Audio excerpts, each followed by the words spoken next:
Iya guys, apa guys? Masya Allah. Nah, guys. Berapa tahun nih guys? Lalu Hah? udah Tiga. 9. Enggak ini. Oh, Itu ini? 3 tahun. Enggak, 2009, 2018. Iya.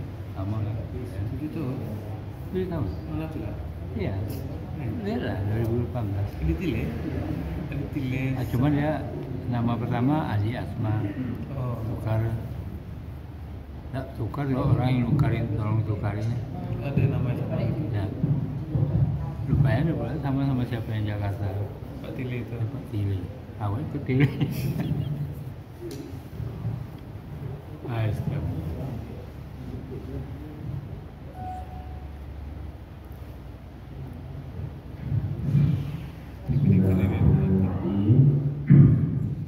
Assalamualaikum warahmatullahi wabarakatuh. Waalaikumsalam. Alhamdulillah rabbil alamin alladzi hadana ila siratal mustaqim. Wassalatu wassalamu ala asyrafil anbiya'i wal mursalin wa ala alihi wa sahbihi ajma'in. Asyhadu an la ilaha illallah wahdahu la syarika lah. Asyhadu anna Muhammadan abduhu wa rasuluhu la nabiyya ba'dahu. Amma ba'd. Summa qala Allah ta'ala fil Qur'anil Karim. Oh, أعوذ بالله من الشيطان الرجيم. بسم الله الرحمن الرحيم. Banyak yang nonton. إن الله لا يستحيي أن يضرب مثلا ما بعوضة فما فوقها فأما الذين آمنوا فيعلمون أنه الحق من ربهم وأما الذين كفروا فيقولون ماذا أراد الله بهذا مثلا يضل به كثيرا ويهدي به كثيرا وما يضل به إلا الفاسقين الذين ينقضون عهد الله من بعد ميثاقه ويقطعون ما أمر الله به أن يوصل ويفسدون في الأرض أولئك هم الخاسرون. صدق الله العظيم. ثم قال الله تعالى فاستقم كما أمرت ومن تاب معك ولا تطغوا إنه بما تعملون بصير. Maka hendaklah engkau Muhammad istiqamah sebagaimana yang telah diperintahkan dan juga orang-orang bertaubat bersama. Dan jangan engkau melampaui batas. Sesungguhnya Allah Maha melihat apa saja yang kamu perbuat. Yang saya hormati dan saya muliakan Bapak dan Ibu serta seluruh jemaah Surah Maghrib rahimahullah. Kembali kita bermakna menuju Allah Subhanahu wa taala. Alhamdulillah rabbil alamin.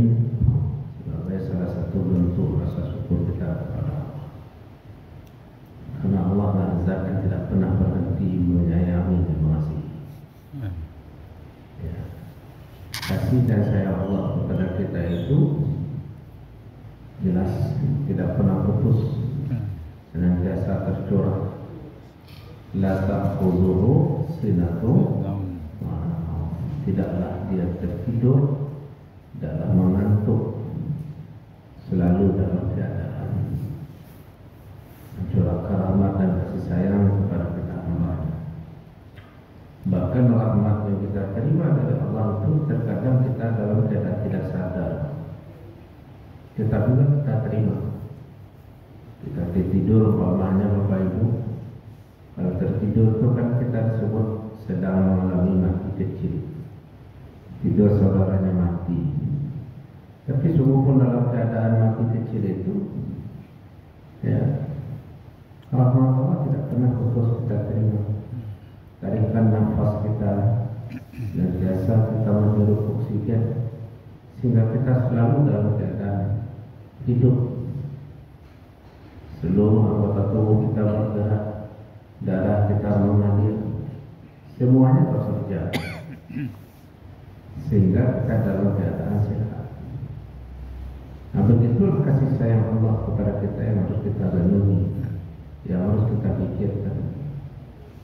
Namun demikian terkadang kita dalam bersyukur kepada Allah itu tidak seperti itu. Bersyukur kita itu hanya kalau kita menemukan sesuatu yang bisa kita lihat, kita saksikan, kita makan dan kita minum, baru alhamdulillah. Tapi di luar itu jarang alhamdulillah. Kenapa? Karena sifat manusia itu memang begitu. Karena manusia ini bersifat materi, hidupnya pun tergantung kepada materi. Dan hidupnya memang hanya kebanyakan untuk mencari materi itu.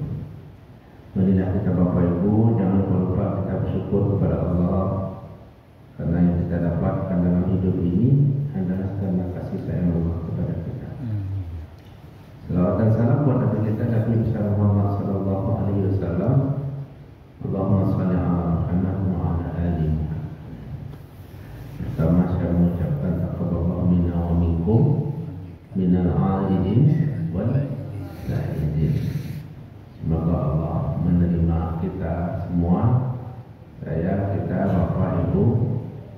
Semoga kita termasuk orang minal a'idin, termasuk dari orang yang kembali hidup kita. Dan termasuk minal a'idin wal sa'idin, termasuk juga orang-orang yang beruntung. Nah, itulah makna taqabbalallahu minna wa minkum minal a'idin wal sa'idin itu. Bapak Ibu hadir, ini adalah permulaan tausiah kita setelah bulan suci Ramadan ya. Pada Jumat yang kedua ini, karena Jumat pertama sebelumnya kita masih berada dalam suasana Lebaran. Malam ini kita belum mengkaji kitab Minhajul Abidin. Tapi melihat fenomena-fenomena yang ada setelah Ramadan, saya berpikir, Bapak Ibu, bagaimana caranya ya tetap menjaga semangat kita seperti semangat Ramadan. Karena terasa betul kita setelah Ramadan ini ada sesuatu yang tak berubah. Bukan cuaca saja yang berubah, tapi kadang-kadang kedirian kita juga terasa agak berubah. Maka pada kesempatan ini kita mengkaji surat Al-Baqarah ayat 27, di mana di dalam ayat itu ditemukan ada tanda-tanda kalau orang itu sudah jatuh kepada kefasikan, dan orang fasik itu adalah orang yang merugi. Ya, jadi jelas di situ katakan fasikin, orang fasik. Tentu kita mengkaji ini, mudah-mudahan kita tidak termasuk orang yang seperti itu. Bapak Ibu hadir, supaya tidak terputus saja perasaan kita dengan bulan suci Ramadan, maka tentu kajian kita malam ini bertujuan adalah supaya kita tetap memelihara apa yang sudah kita dapatkan sepanjang bulan Ramadan. Tentu kita berdoa kepada Allah yang baiknya, mudah-mudahan amalia ubudiyah kita sepanjang Ramadan yang telah kita lewati diterima oleh Allah Subhanahu wa ta'ala. Amin ya rabbal alamin.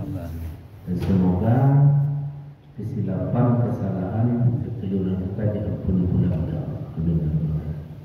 Sembari kita berdoa, semoga Allah berikan kesempatan dan umur kepada kita untuk dapat berjumpa dan bertemu lagi dalam bulan suci yang mulia akan datang. Amin. Amin ya rabbal alamin. Bapak Ibu hadir, kalau saya boleh bertanya, bagaimana perasaan kita setelah Ramadan ini? Bagaimana perasaan itu?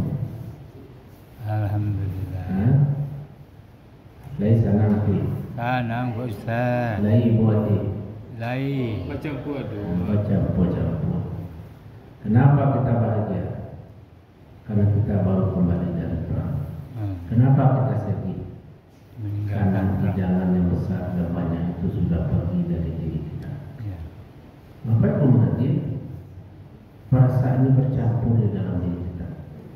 Baru 12 hari kita lewati, sudah terasa kok ada sesuatu yang berbeda dalam hidup kita. Betul-betul terasa lebih indah Ramadan itu rasanya. Walaupun siang hari itu kita namakan lagi. Terasa betul hidup damai, tentram jiwa ini damai dan tentram.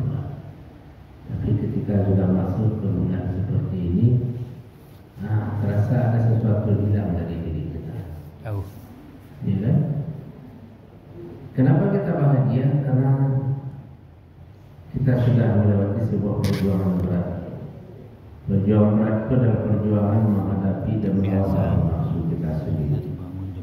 Karena dalam hidup ini Bapak Ibu, musuh yang berat itu sebetulnya apa? Diri sendiri. Musuh yang terberat yang kita hadapi adalah diri kita sendiri, kemauan, hawa, dan nafsu kita. Bukan di luar itu.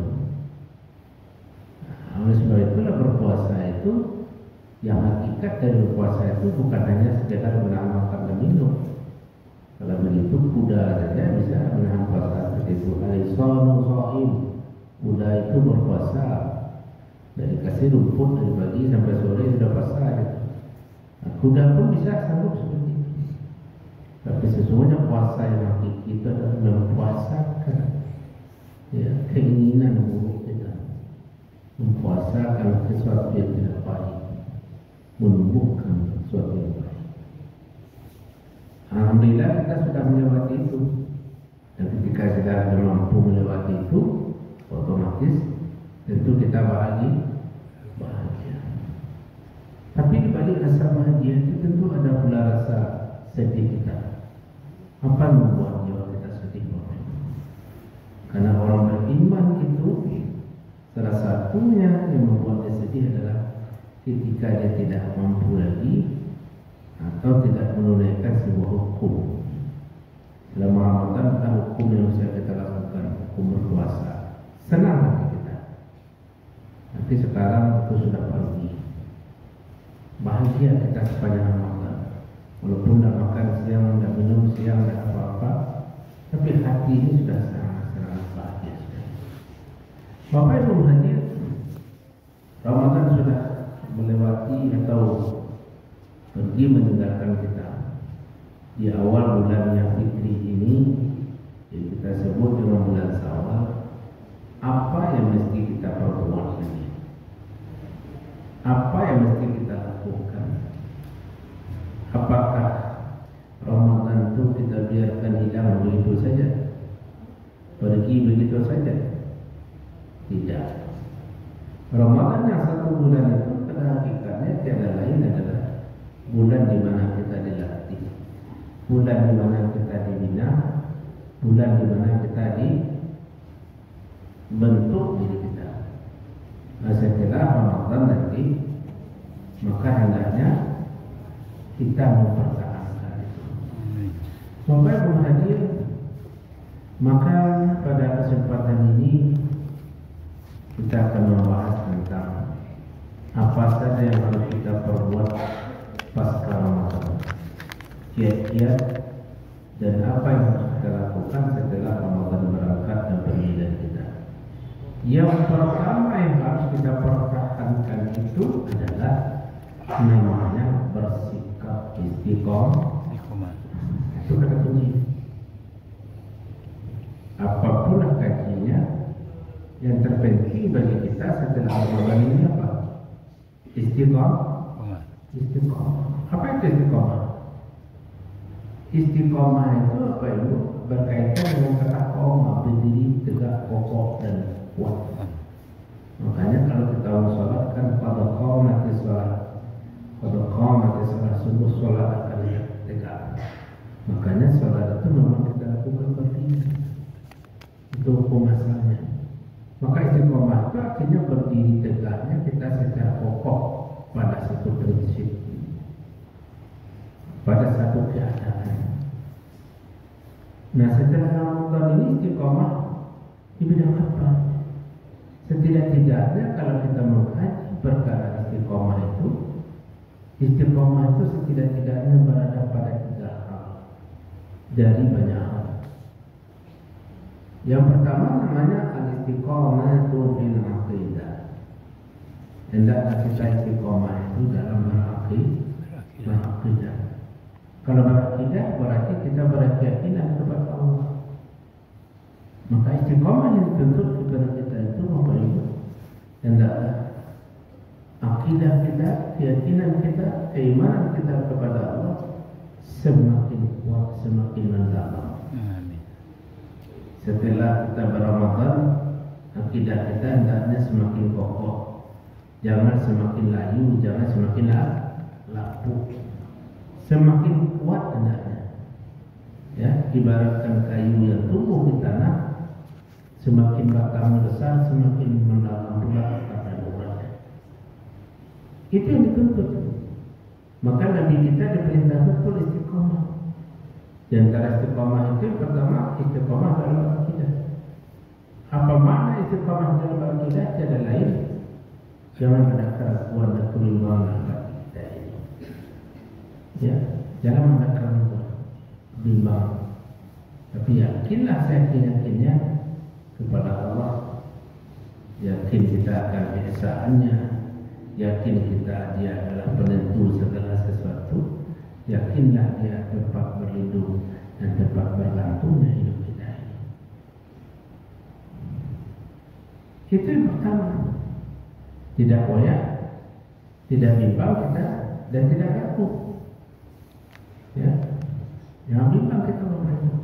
Karena yang akan menyelamatkan kehidupan kita ini sebetulnya akidah itu. Yang hari ini kadang-kadang orang menganggap akidah itu hanya sebagai hal biasa. Enggak. Tidak bisa kita anggap sebagai hal biasa. Akidah itu penting sekali dalam kehidupan kita. Yang kedua apa lagi? Yang kedua al-istiqamah fi syariah atau ibadah. Beristiqamahnya kita dalam bersyariat dan dalam beribadah. Nah, ini yang dituntut setelah Ramadan ini. Ramadan sudah berlalu, apa lagi kita dituntut? Dituntut kita istiqamah dalam ibadah. Inilah yang banyak terjadi hari ini, Bapak Ibu. Setelah Ramadan pergi, kekonsistenan kita, keistiqomahan kita dalam ibadah itu membuat kita kadang-kadang sedih dan khawatir. Nah, coba kita lihat sepanjang Ramadan apa saja amalan yang diperintahkan kepada kita. Lalu kita berpikir, apakah kita masih istiqomah dalam ibadah-ibadah itu? Contoh di bulan Ramadan kita dilatih berpuasa.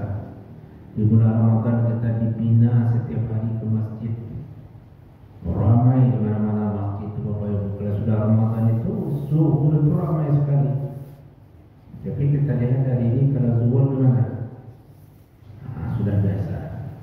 Biasa-biasa saja nih. Ya, karena banyak yang musafir berjalan ke sana, berjalan ke sini, berjalan ke sana, berjalan ke sini kita. Ya, kita disuruh. Selama Ramadan itu kita dididik untuk dekat dengan masjid. Lalu apa kebaikannya? Karena dekat dengan masjid, memakmurkan masjid itu salah satu tanda keimanan kita kepada Allah. Innama ya'muru masajidallah man amana billahi wal yawmil akhir. Biasanya orang yang mau memakmurkan masjid itu siapa? Ialah orang beriman kepada Allah dan hari akhir. Kita selama Ramadan tenang batin kita. Kenapa? Karena kita banyak berada di tempat yang di situ kalimat zikrullah. Di mana banyaknya kita selama Ramadan? Bukan masjid. Bagaimana dampaknya pada kesehatan mental kita, kepada kesehatan jiwa kita? Kan tenteram dan bahagia. Tapi ketika sudah selepas itu, kita tidak banyak lagi di situ. Nah, sudah mulailah perasaan kita ini tidak menentu. Maka oleh sebab itu ini perlu kita pertahankan kebiasaan, kerutinan kita untuk datang ke masjid, ke rumah Allah. Itu kita tetap dan kita jaga terus. Karena di situ kita mendapatkan, karena kita berzikir, menyebut nama Allah. Kenapa demikian Bapak Ibu? Karena saya pernah membaca sebuah artikel, pada tubuh kita ini ada namanya satu hormon, hormon endorfin katanya. Hormon ini kalau stabil dia mendatangkan ketenangan kepada kita. Nah, cuma ada orang yang caranya salah, dia kan dipaksanya hormon itu dikasih morfin, tenteram dia. Ini dia dipaksa dengan cara yang salah. Tapi sebetulnya kita bisa melakukan itu dengan cara baik. Salah satunya apa? Kalau Bapak Ibu bisa orang kesehatan ini, dia sangat mengerti. Apa itu?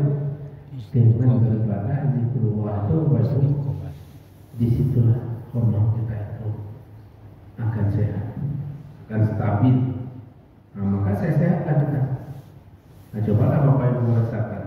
Jujur saja kita, batin ini kalau kita ukur tingkat ketentramannya di Ramadan dengan hari biasa, mana lebih tentram? Di Ramadan. Mana lebih terasa nyaman? Ramadan. Pak jawabnya. Kenapa? Karena aktivitas-aktivitas kita, hubungan kita itu telah menjadi aktivitas yang menjadikan hormon kita tadi itu menjadi baik, bagus. Maka sehat kita. Hal inilah yang harus kita istiqomah pertahankan pasca Ramadan hendaknya. Ya kan? Tapi kalau kita lihat sekarang Bapak Ibu, gimana dan apa yang terjadi? Wah, semakin melimpah jemaah kita, tapi tidak ke dalam lagi, sudah melimpahnya keluar. Keluar banyaknya, sampai-sampai yang tidak ketemu lagi sendalnya. 12 hari tidak kelihatan lagi sendalnya di masjid. Rugi besar. Di Ramadan kita dilatih apa? Tertib sholat berjemaah. Ya, kita tertib baca Al-Quran. Habis Ramadan, ubudiyah dan amaliyah itu kita pertahankan. Lebih-lebih lagi amalan baca Al-Quran. Tahu nggak Bapak Ibu? Rahasia besar daripada khasiat membaca Al-Quran. Salah satu keutamaan fadilah dari membaca Al-Quran itu adalah akan memperlambat kita, sekurang-kurang menjauhkan kita dari kepikunan. Ya, jadi orang yang baca Al-Quran itu pikunnya kurang. Ciri-ciri pikun itu apa Ibu? Ciri-ciri pikun Bu? Palupo. Coba tanya, Asiana mau pikun. Kalau tak kau jauh dari pikun. Asiana mau apa? Itu sehat walafiat. Masya Allah. Ibu bukan pikun dari awal tak tahu nama Ustaz. Itu. Artinya Bapak Ibu, tidak banyak kita melihat bahwa ibadah-ibadah yang kita lakukan itu sesungguhnya tidak saja memperkuat ukhrawi kita, tapi juga memberikan dampak bagi kesehatan ini. Seperti baca Al-Quran tadi. Makanya dalam membaca Al-Quran kan ada aturannya, dan aturan itu sudah diteliti oleh orang membaguskan diri kita. Coba lihat dalam surah Muhammad. Waratil tartila, baca Al-Quran itu secara tartil. Waratil Quran tartila, baca dia dengan tartil. Tartil itu artinya pelan-pelan, sehingga di antara pelan-pelan itu oksigenisasi dalam tubuh rongga dada kita ini lancar. Peredaran darah kita sensasinya bagus. Maka orang rajin baca Al-Quran lama hukumnya. Karena kita ini Bapak Ibu dalam surat Yasin jelas suatu masa kita akan berada di masa yang kita takut. Waman wa'amilhu nunaqisuhu fi. Siapa yang kami panjangkan umurnya kata Allah, kami akan membalikkannya seperti permulaan tercipta. Apa itu maksudnya? Kalau tambah umur Bapak Ibu berbalik serupa pertama diciptakan, serupa anak-anak lah. Lupa. Anak kan banyak kena lupa. Ya kan? Kekanak-kanakan, penangis, ibu hati, sensitif kan begitu kan? Ya. Mau dimanja saja terus, mau diperhatikan saja terus. Iya lah Bu, ada perasaan kedawat. Ya. Ada. Nah. Nak barasu pikun. Kalau ada ibu hati, atau lambe anak mata nasi dalam menangis awak, lambe awak dihimbau atau berarti kita sudah mendekati. Dan itu jelas. Ya. Puncaknya nanti orang akan lupa dengan dirinya. Maka pikun itu puncaknya orang itu lupa akan diri siapa saya ini. Ditanya doa saya nama, tak tahu dia namanya. Dan salah satu khasiat dari membaca Al-Quran, kita amalkan 1 bulan kita membaca itu, ternyata itu memberikan penguatan kepada sel-sel saraf kita. Jadi orang yang rajin membaca Al-Quran, apa itu akan hukumnya. Amin. Karena memberikan penguatan proses. Sama juga bagi orang berpuasa, kalau dia berpuasa maka sel darah merahnya itu akan kembali normal. Jadi ini yang kita pertahankan istiqomah kita di situ. Selama Ramadan umpamanya apa kita disuruh? Memperbanyak kita bersedekah. Pasca Ramadan hendaknya jangan berhenti bersedekah. Ya kan? Artinya apa? Karena bersedekah itu Bapak Ibu, itu perbuatan yang luar biasa. Coba kita lihat Bapak Ibu ya, dalam satu ayat surat Al-Baqarah. Khudz min amwalihim shadaqatan. Ambillah dari harta mereka itu sedekah. Sedekah dalam itu maksudnya zakat. Jadi zakat itu dipungut-pungut. Jadi kalau kita ada harta cukup, datang orang mengingatkan kepada kita berzakat dalam jamaah, maka zakat itu dipungut. Kenapa zakat itu dipungut? Karena itu bukan harta kita itu. Atau orang menumpang kita Bapak Ibu itu maka wajib keluarkan namanya zakat. Ya kan. Ya. Khudz min amwalihim shadaqatan. Ambillah dari zakat mereka itu. Ya. Berapa sambungnya? Wasalli alaihi. Doakanlah mereka. Hina salat sakanul. Doakan dia itu menjadi sakanul, ketenangan batin bagi orang yang bersedekah di masjid. Maka kalau kita rajin memberi, itu dalam ilmunya kita sudah menterapi diri Bapak Ibu. Kita ini kan dalam hidup takut sakit. Betul nggak Bapak? Takut sakit tak? Coba tanya ibu ada dan tanya ibu kalau tidak sakit. Dan tidak pernah sakit. Sakit itu sesuatu yang tidak kita inginkan. Dan kita tetap berupaya bagaimana kita bisa sehat. Cuman sebetulnya sakit itu berapa bentuknya? Dua. Sakit yang nampak kasar, ngantuk, patah, segala macam. Tapi sakit yang sifatnya ke dalam, kegelisahan, kegaduhan. Ya. Jadi kalau dalam ilmu ambo Bapak Ibu, ambo mengasuh satu mata kuliah namanya patologi sofistik. Patologi sofistik apa Bapak Ibu? Mengenal penyakit-penyakit yang mungkin muncul dalam diri kita dan cara menyembuhkannya. Nah, jadi kalau di masa ilmu waktu dia di fakultas kedokteran itu patologi itu mengecek penyakit-penyakit fisik. Ternyata di luar fisik penyakit kita ini banyak. Salah satu penyakit yang hadir dalam jiwa kita itu namanya satu khauf, rasa takut yang berkepanjangan. Ibu saya rasa takut tadi. Pernah ada mengalami rasa takut itu? Iya. Kamu pernah duduk seorang rasa takut di bawah. Dan tahu apa penyebabnya? Kadang-kadang gelisah malam tidur. Timbul saja rasa takut. Khauf namanya. Ada nama lain namanya, itu namanya khadu'ah, rasa gelisah yang menentu. Gelisah saja. Ya kan? Jadi itu penyakit itu. Nah ternyata setelah saya pelajari, Al-Quran sudah menunjukkan kepada kita cara-caranya bagaimana kita bisa mengobati diri kita sendiri. Namanya self terapi. Terapi yang kita lakukan oleh kita sendiri. Maka di antara amalan yang bisa membuat di dalam ini bahagia, betul tenteram jiwa kita kenapa? Namanya bersedekah. Nah, saya beri nama dalam ilmu tasawuf itu namanya giving terapi. Menterapi diri melalui berbagi, menterapi jiwa, menyehatkan batin, menenteramkan diri dengan cara berbagi.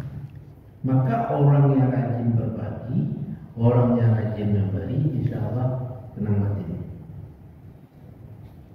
Begitu apa itu? Kenapa? Karena begini, manusia itu diciptakan dalam keadaan membawa fitrah kasih sayang. Kalau kasih sayang itu disalurkan terus, berarti manusia hidup dengan fitrahnya dia akan tenang. Maka orang yang kikir itu dia sedang sakit. Nah, sedang sakit itu. Maka orang yang pikir itu sama dia sedang menimbun penyakit dalam. Percayalah Bapak Ibu. Sekarang ada dan Bapak Ibu pernah mencoba. Ketika kita lihat orang sedang susah, lalu kita beri dia sesuatu, bagaimana perasaan kita? Alhamdulillah. Itu kita sedang proses pengobatan. Dalam ilmu sains patologi sofistik tadi itu berarti kita sedang mengobati diri kita sendiri. Berbagi itu berarti menyehatkan diri. Makanya dalam surah Al-Quran itu kan 263 ke bawah itu katakan apa? Bersedekah itu perumpamaannya seperti apa? Menanam satu biji ke dalam tanah. Berapa tangkai itu? Tuh. Setiap tangkai berbuahnya berapa? 100. Jadi satu ditanam berapa kelipatannya? 700. Bagaimana kita menjelaskan itu? Nah, jadi kali-kali dibikin langsung dia 2.000 saku. Kalau kita simak kaji Ustaz tadi, dia rancang 1.000 ibarat menanam biji ke tanah jadi 7 tangkai kali 100 jadi 700. 100.000 kali 700 berapa nana? Nama jukun yang kok? 100.000 kali 700. Berapa? Kan ada kalkulator sama kalian. Nah, kali kalkulator itu berapa bijinya? Orang nol itu. Berapa? Bingung. Tadinya sama dosennya dosen Google namanya. Jadi 100.000 dia mungkin 700. Jadi berapa? Berapa juta mau? 7 juta. 72 kan? Itu nanti bayang orang tu. Ambo bersedekah 100.000. Kecil Ustaz kali 700. Seharusnya itu 70 juta. Jadi mudah ni. Itu nak ada macam-macam bang. Tidak. Kan ada orang macam itu. Karena dalam fikirannya apa? Memahami ayat itu cuma secara lafzi. Ada? Ada kasar 100.000 duduk-duduk di rumah ni. Boleh kata apa? 2 juta. Nah begitu memahaminya. Itu adalah simbol yang menunjukkan 700 itu menggambarkan akan banyak yang kalian dapatkan, sesuatu yang berkah, yang bernilai, yang tidak akan terhitung oleh kalian menilainya. Menunjukkan sekian banyaknya. Salah satu keberkahan dan sekian keberkahan apa? Sakanullah. Orang itu akan mendapat sakinah. Sakinah apa? Ketentraman yang luar biasa. Makanya kita Bapak Ibu supaya awak sehat batin, nak rajin bersedekah. Bagaimana caranya? Rajin kita berjalan. Baca berjalan subuh-subuh. Yang sekarang 5 atau berjalan 5 kota Padang. Dia kata mungkin tak. Kalau kami para ustaz itulah kelebihannya. Tangan di mogok, nak berjalan hujan panas. Disitulah kita menemukan nikmatnya sebuah rezeki. Nak ambil coba tamu ibu, tangan lima itu ibu dah umur 65 tahun mengumpulkan makanan apa yang kayak itu. Atau kalau semua kita mau beli, bukan melihat, dah senang perasaan boleh. Sampai beri subuh atau nampak dia begitu, tak sabar bawa lihat, tak sesuai perasaan. Bawa lihat jadi dompet anak dosa lagi. 5.000, 10.000 dah. Setelah itu baru batin senang, karena menyiksa. Tak sesuai. Bulan puasa tu siap ini lewat gambar beberapa kali. Aduh bapak ibu umur kira 70. Lalu sini pondok, itu plastik saya tutupnya tu. Berhenti dia masih tu, tak nyaman perasaan orang lewat. Berhenti juga. Allah sahabat tadi mau. Allah sesama aja. Diberi sedekah sedikit, baru tenang batin kita. Jadi kalau kita bersedekah yang 700 kali lipat tadi itu jangan kita bayangkan dalam bentuk nominal. Itu kebajikan yang kita dapatkan macam-macam bentuknya. Amin. Allah kemudahkan urusan orang, urusan awak itu memudahkan Allah, batin kita tenang. Maka kalau kalian dalam kesusahan, falyunfiq kata Allah. Kalau dalam susah, awak perintah Allah yang kita lakukan apa itu? Bersedekah. Tuhan ada yang bagi yang berguna. Sebelum orang datang menemani itu kalau ada satu bersedekah dulu. Ya bagi? Ya kan? Akan betul. Baru kan bersedekah. Awak asal mencoba tidak ada keliru. Banyak. Jangan mulailah. Siapkan semua itu. Kita nak betul Ustaz. Ya? Yang baik patamu tu juga barang-barang Ustaz. Coba tu Ustaz. Sedekah bukan macam-macam bentuknya, tidak saja lontong sepiring itu juga sedekah. Membuka pintu rezeki itu dengan sedekah. Yang tahu itu melihatkan dulu yang sudah mengamalkan dan menikmati. Ya, jadi begitu. Maka sepanjang Ramadan itu kita dilatih betul Bapak. Nih nilai-nilai kebiasaan berbagi bersedekah itu kita terapkan. Jangan kita menjadi orang yang kikir-kikir itu penyakit. Penyakit itu, apa penyakit itu sifat-sifat? Penyakit menular Ustaz. Ya? Penyakit menular nak. Menular. Maka kalau orang kikir, kalau kawan nanti orang kikir plus. Ya tak? Maka saya satu dengan Nabi Tako jauhkan dari Allah dari orang yang penakut, dia orang berpuncit dari orang kikir. Berarti ini yang dididikan oleh Ramadan kepada kita Bapak Ibu. Ya, itu dididikan. Jadi makanya setelah Ramadan ini kalau kita boleh menegaskan istiqomah. Apa yang sudah kita lakukan sepanjang Ramadan kita lanjutkan. Ya, apa terasa oleh kita. Jangan hilang begitu saja. Jangan hilang begitu saja. Jadi demikian Bapak Ibu hadir permulaan pertemuan kita pada Jumat pertama di bulan Syawal kajian kita. Inti kajian kita adalah istiqomah. Berarti bertemu kalau buka pedang.